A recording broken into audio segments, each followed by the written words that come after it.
జిల్లా పాలేరు నియోజకవర్గం తిరుమలపాలెం మండలంలో ఆదివారం రెవెన్యూ గృహ నిర్మాణ శాఖ మంత్రి పొంగులేటి శ్రీనివాసరెడ్డి విస్తృతంగా పర్యటించారు. ఇందులో భాగంగా గ్రామాల్లో ప్రజా సమస్యలను వినతి పత్రాలు తీసుకుని సమస్యలను పరిష్కరిస్తానని హామీ ఇచ్చారు. ఈ కార్యక్రమంలో తిరుమలపాలెం జెడ్పీటీసీ బెల్లం శ్రీనివాస్, ఎంపీటీసీ మంగిలాల్, మాజీ ఎంపీపీ అశోక్, కాంగ్రెస్ నాయకులు చావా శివరామకృష్ణ, నరేష్ రెడ్డి తదితరులు నాయకులు పాల్గొన్నారు.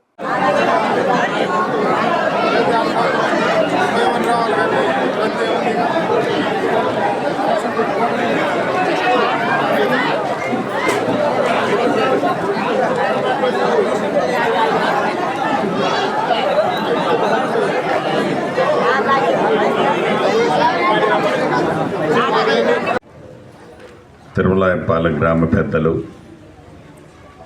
తిరుమలపాలెం మండల ముఖ్య నాయకులు, జిల్లా ముఖ్య నాయకులు, ఈ కార్యక్రమానికి హాజరైన ఆర్డీఓ గారు, ఇంకా అధికారులు చాలామంది ఉన్నారు. అధికారులు ముఖ్యంగా తిరుమలపాలెం ఆడబిడ్డలు, అన్నదమ్ములు, పాత్రికేయ మిత్రులు అందరికీ శిరస్సు వంచి పేరు పేరున హృదయపూర్వక నమస్కారాలు, వందనాలు.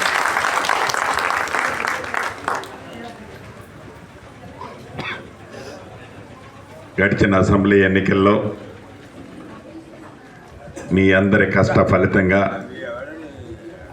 మీ అందరి కృషితో కని విని ఎరగని మెజార్టీతో నన్ను ఆశీర్వదించి మీ ఇంటి పెద్ద కొడుకుగా నన్ను దీవించి శాసనసభకు పంపినందుకు మీ అందరికీ మీ కోరికలు తీర్చే అవకాశం వస్తుందని ఆనాడు మీకు చెప్పాను. మీరు అనుకున్నట్లు ఆ భగవంతుడి దీవెనలతో రాజ్యం ఇందిరమ్మ రాజ్యం వచ్చింది.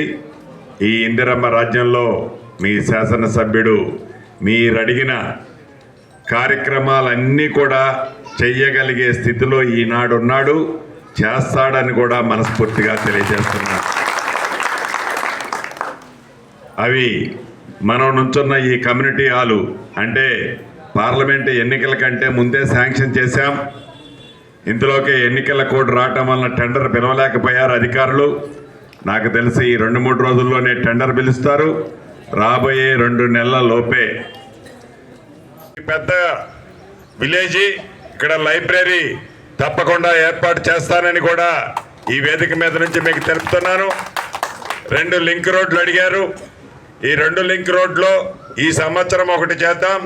అది ఏ రోడ్డో మీరు గ్రామ పెద్దలు అనుకొని ఆ రోడ్డు ఇస్తే తప్పకుండా ఒక రోడ్డు చేస్తానని ఈ వేదిక మీద నుంచి మీకు తెలుపుతున్నాను. మిగతా రోడ్డు నెక్స్ట్ సంవత్సరం చేసుకుందాం.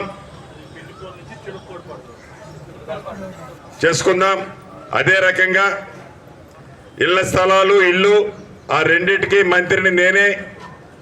రాష్ట్రం మొత్తం గౌరవ ముఖ్యమంత్రి రేవంత్ రెడ్డి గారి నాయకత్వంలో రాబోయే 5 సంవత్సరాలలో ఇందిరమ్మ ఇల్లు అర్హులైన ప్రతి పేదవాడికి ఇవ్వాలన్నది ఈ ప్రభుత్వం యొక్క లక్ష్యం.